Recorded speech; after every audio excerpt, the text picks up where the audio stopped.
الحمد لله نحمده ونصلي على رسوله الكريم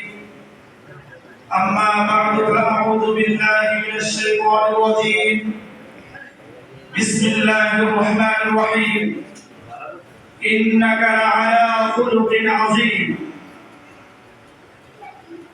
وقال رسول الله صلى الله عليه وسلم من أحب لله وأبغض لله وأعطى لله ومنع لله فقد استكمل الإيمان أو كما قال عليه الصلاة والسلام আজ 12 রবিউল আউয়াল সোমবার দিবস নবীজি সোমবার দিনে জন্মগ্রহণ করছে এতে কোনো সন্দেহ নাই কিন্তু নবীজির তারিখ নিয়ে কি আছে সন্দেহ আছে কেউ কেউ বলে 12 রবিউল আউয়াল কেউ বলে 8 রবিউল আউয়াল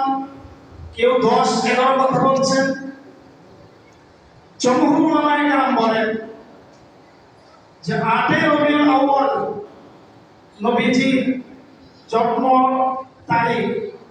এটা অধিকাংশ উলামায়ে কেরাম বলছে আর সবচেয়ে দুর্বল মত হলো 12 রবিউল আউয়াল যে নবীজি জন্মগ্রহণ করায় তারিখ 12 রবিউল আউয়াল এটা সবচেয়ে কি দুর্বল কিন্তু 12 রবিউল আউয়াল আল্লাহ নবীজি দুনিয়া থেকে চলে গেছে এটা সমস্ত উলামায়ে কেরাম সমস্ত ইমাম একমত এতে কোনো সন্দেহ নাই তো কোরআনে